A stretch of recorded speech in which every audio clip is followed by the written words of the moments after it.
Welcome to the Insurance Marketing Organization podcast, where financial services marketing expert Seth Green interviews IMO experts, executives, and top producers to share can't-miss tips on how they successfully manage their IMOs, grow their businesses, create great relationships, and influence the industry. And now, here's your host, Seth Green. Welcome to the podcast. This is your host, Seth Green. Today, I've got the good fortune to be joined by Brad Swineheart from White Glove. Brad, thanks so much for joining us. Yeah, thanks for having me on, Seth. Our pleasure. Let's go back in time a little bit. How'd you get started? All right. Just the old-fashioned American, story of right place, right time, where I knew one of the owners who's a financial advisor, and I was looking for a change in my career. I was a sales manager at the time, had 200 retail employees, and they were like, "Hey, we need a sales manager for these 12 employees we have in the basement of our financial firm with this crazy little company called White Glove." And I said, you know what? It's time for a change. Let's just do something different and join the team, and haven't looked back. It's been an amazing ride. All right. So for our folks who might have been living under a rock, tell us a little bit about White Glove and all of the different services you offer for financial advisors and insurance agents. Yeah, so White Glove, founded by a couple of financial advisors. They built a very successful practice doing seminars, and quite frankly, they hated it. It was a lot of work. It was a lot of risk. They made a lot of mistakes, and they'd send out a mailer and nobody would show up. They really searched around for a partner in the marketing field where, hey, can somebody do all this for us? When they couldn't find it, they said, okay, let's create White Glove, because that's the core values behind everything we do, is that an advisor's best time is spent meeting new clients and talking to their existing clients, and everything else they do takes away from that. So we came onto the scene in 2015 with a very simple business model that said, hey, we're going to do all the work to plan your event. We're going to do all the marketing for your event, and you won't pay us a dime until after, and you only pay us on the households that actually show up. We thought we were so good at it, we'd even guarantee they'd pick up a client. And really that took us all the way through 2019 and into the beginning of 2020, where we were doing, 800 to 900 in-person events all across the US and Canada. Well, we were planning on doing 800 in March of last year, and instead we did 0, which was fine for our advisors. All their pocketbooks were protected, right? They didn't spend a dime on marketing, but it wasn't quite what we had in mind. But we knew very quickly that advisors would still need solutions. They'd need to get in front of prospects at that time. And even today, there's a lot of questions out there on the consumer end of what the heck do I do? So we were pretty uniquely positioned in the industry to immediately pivot over to offering virtual solutions. So we started doing webinars where we still used our marketing funnels to fill them. And then instead of a full team that booked venues and did that for a living, well, now we train them how to run web platforms, and they ran all the webinars for advisors. They actually ran all the tech for them. And that allowed us to really take a breath and come out with a lot of new services as well. So social media nurturing, we have a built-in CRM that attaches to all of our events and does a 50-day campaign after every single webinar or seminar for advisors, including phone calls. And we even dabble in podcasts now. So it's really, our goal is to be that end-to-end solution where we'll find the prospect for you and we'll get them in front of you and we'll nurture them until they become a client that starts referring you more clients. That's what White Glove wants to do. That is an absolutely incredible business model. And obviously it's evolved over the years and through the pandemic. What do you think some of the biggest mistakes advisors made during the pandemic were? I think to no fault of their own, a lot of advisors just stood back too long. They said, hey, this is going to blow over. I'm going to get back to doing what I normally do. And I'm not going to invest in a virtual option because I don't think it's going to work. So I think that's probably the biggest mistake that was made in the industry, is too many people just sat back. I would say the second is that the industry was just flooded with all of these brand new marketing services that weren't tried, weren't true. And they were basically saying who can provide the cheapest price tag. Advisors tried some of those and said, hey, this doesn't work. And then they immediately quit. Where if you think back, your first seminar, you probably weren't great at that either.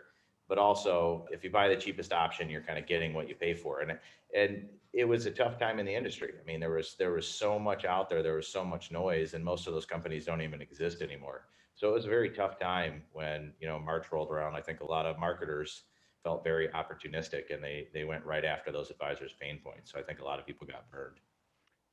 And what are you seeing now as a larger and larger percentage of the population get vaccinated or get more comfortable with going out again? How are you seeing things go differently? Doing, maybe it's a socially distant seminar. How are those changes happening?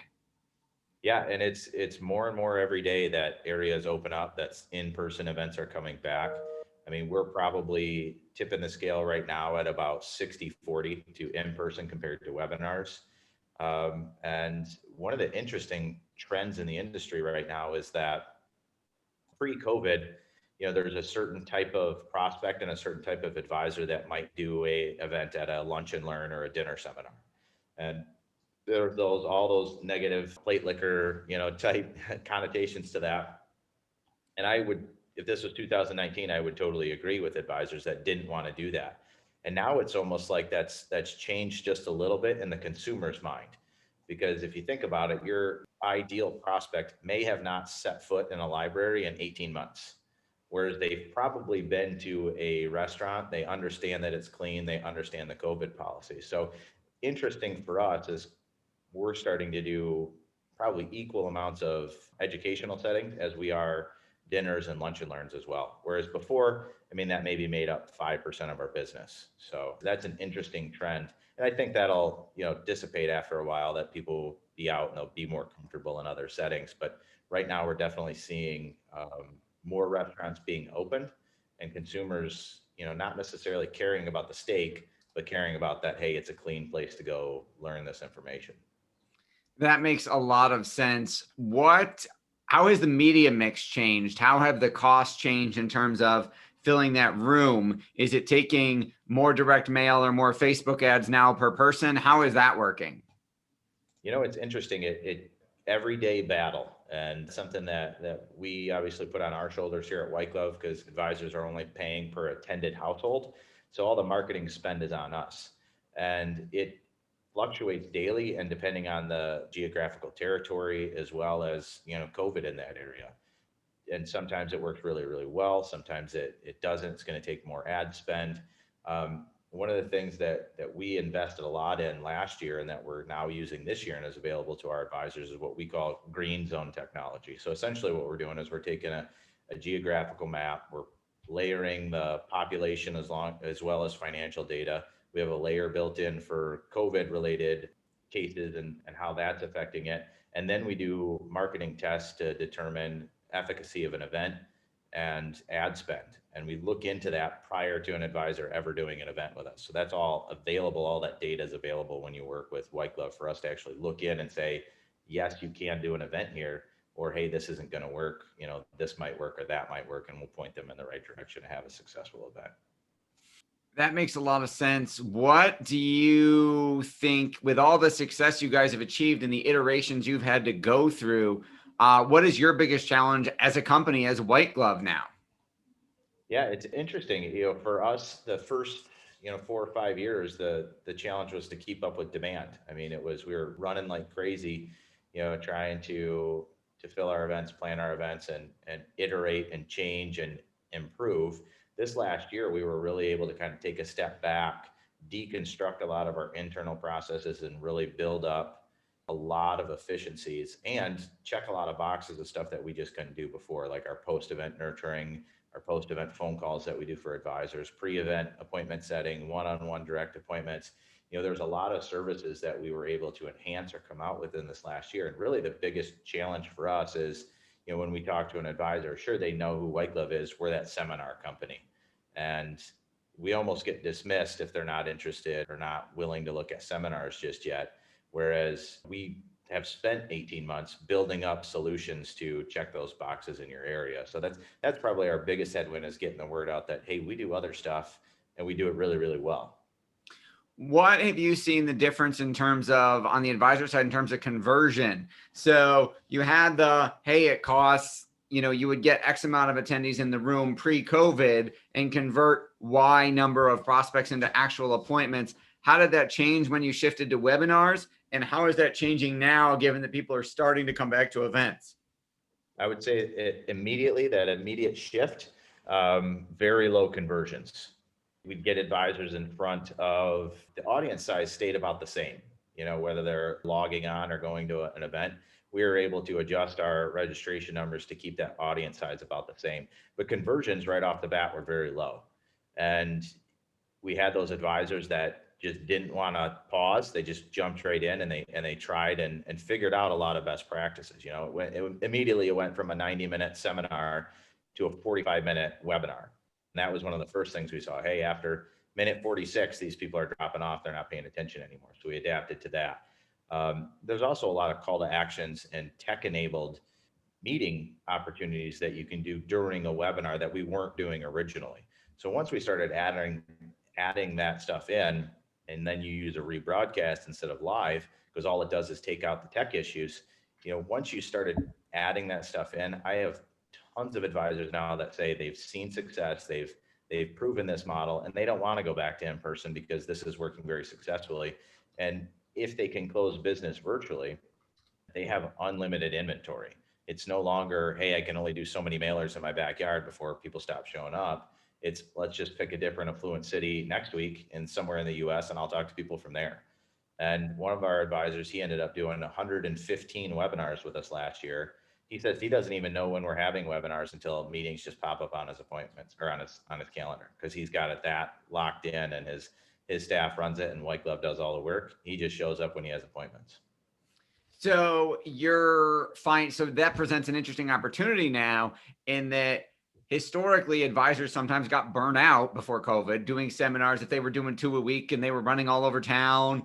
Now, literally, I mean, most advisors are licensed not only in their state, but they might be licensed in other states as well, because clients move. So theoretically, you have a further reach now, an expanded reach, whereas you might go, within a 20-mile radius, depending on the city you're in, where, hey, I'm willing to drive 15, 20 minutes to present the seminar. But now, because it's virtual, theoretically, you could present hours away and reach markets you otherwise never would have tapped. Is that right? Absolutely. Yeah. The typical, this has to be in my backyard mentality when you're doing webinars can be completely removed. And we can do both, right? We could do a webinar that's right around your office and get you those people that eventually will come into your office if you want to do it that way.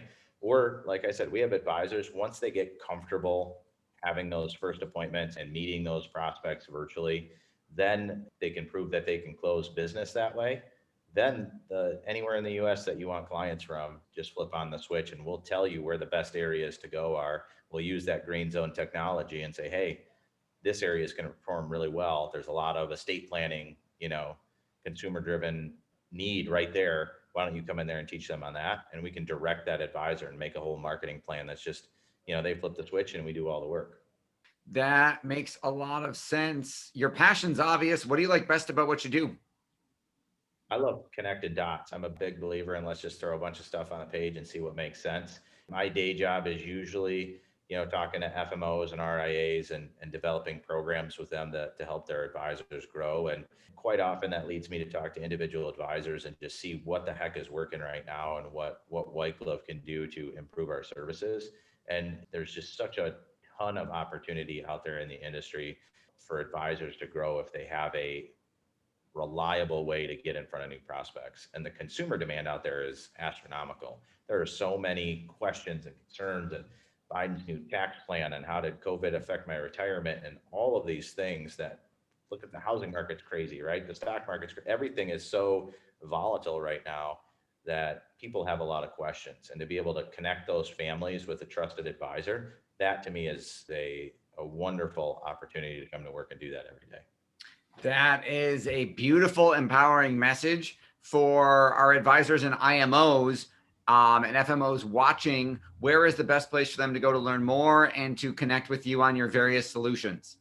Yeah, so we keep it real easy, whiteglove.com. Come check out all our offerings there. And then I'm always open for conversations. You can stalk me on LinkedIn and hit me up. My contact information is readily available on there.